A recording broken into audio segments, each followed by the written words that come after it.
Yun na magandang araw ulit sa inyong lahat. Ngayon, di ba natapos natin yung ating gate or nabuo natin yung gate natin. Gagawin ko naman bago ko siya pinturahan ng primer. Pero yung unang bakal kasi, na primer ko na ngayon, yung pinag-weldingan bago ko siya pinturahan ng primer, nilalagyan ko muna siya masilya. Yan, gamit yung masilya is itong polytop, yan, body filler. Itong polytop na to, meron siyang hardener, yan. Pakita ko sa inyo kung paano siya i-apply mamaya.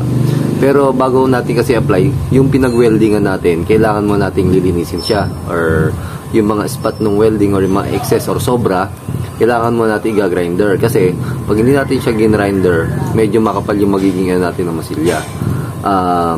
Kaya natin nilalagyan ng masilya para yung mga dugtungan or yung butas na hindi kayang takpan ng welding is masilyado. Kasi syempre exposed nga to sa ulan.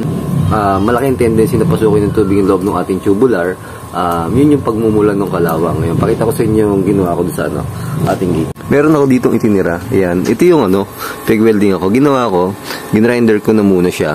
Yun. Nung hindi naman yung totally matatanggal yung pinag-weldingan or yung spot ng welding. Ayan, kumbaga, ayan, ganyan, may konting butas nung winelding na, nung ginrinder natin. Ayan, yun yung natin, kaya natin lalagyan ng masilya. Kaya ginagrinder natin, pag nilagyan natin ng masilya, medyo ganito yung kalalabasan niya, guys. Ayan, ito, kahapon ko nalagyan, tumigas na siya. Ang gagawin na lang natin dyan is liliyahin na lang natin para lalo siya kuminis. Kasi pag hindi natin siya nilaya, itong mga lampas na yan, uulbok yan sa pintura. Ngayon, pag bimix nung polytop or nung ating body filler, kailangan natin meron tayong paleta. Yung isang paleta, yung makita. Ito, cover ng junction box, yan. Electrician yung dating.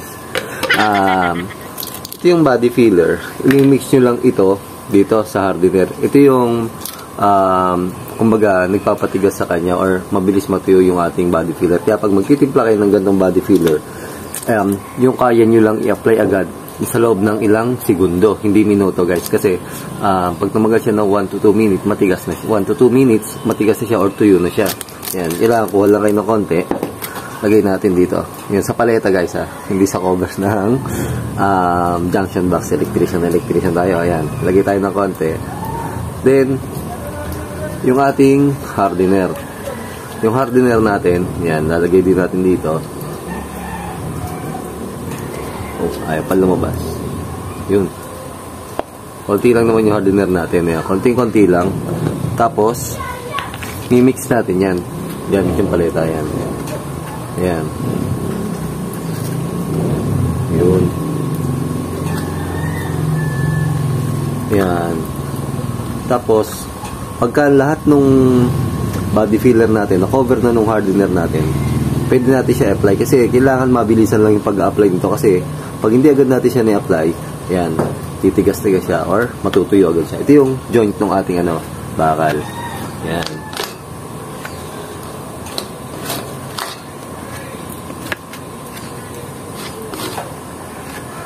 Okay lang na meron siyang excess kasi yun nga ang gagawin natin. Yung excess niya, yun yung ating liliyahin para pumantay siya or kuminis siya. Kasi pag hindi natin nileha, ulbok siya. Pag pinturahan natin, nakulbok siya sa ating pintura. Yan, ito naman yung nileleha ko, itong gabay ng ating sa kubo kasi naulan sa labas. Ayan, kaya inuuna ko na lang muna ito. Hindi ako makapagleha or makapag-ano ng ating ng ating gate. Yan.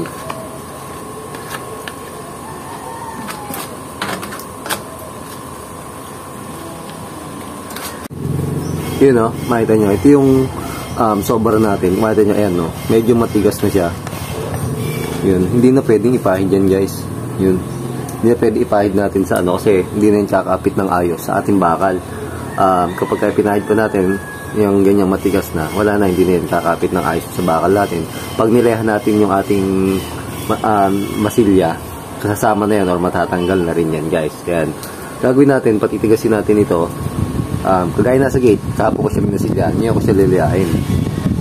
Ito kasi, hindi nyo pa pwede liyahin after nyo mag-apply nung hardener, kahit sabihin natin, ng masilya, kahit sabihin natin tumigas na siya sa pamamagitan ng hardener, mas maganda, patuyuin nyo na isang araw bago nyo liyahin. Kasi, pwede pa rin matanggal yan or hindi maging maganda yung resulta kapag nileha natin siya ng ka-apply pa lang ng ating polytop or ng ating body filler.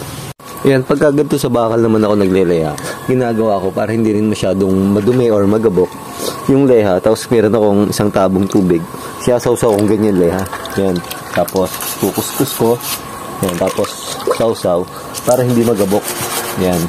Pero huwag niyong didiinan kasi pag dinilan niyo yung pag ng leha or sanding paper, matatanggal din yung ating itong ating minasilya. Useless din, kumbaga. Kaya lang nileleha para pumantay siya or yung mga excess na kagaya nito.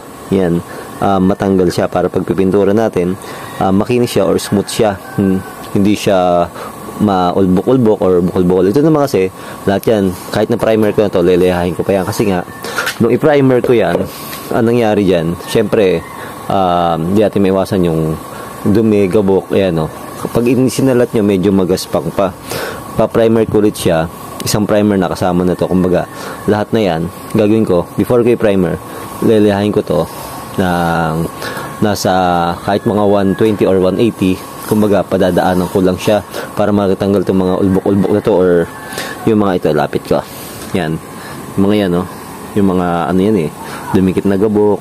Habang nagagawa tayo ng bakal, binubuo natin, dumidikit yan, tapos lelehahin natin yan. Yan. After nun, nating liyahin, tsaka natin i-apply ulit yung second coat ng ating metal primer. Yan.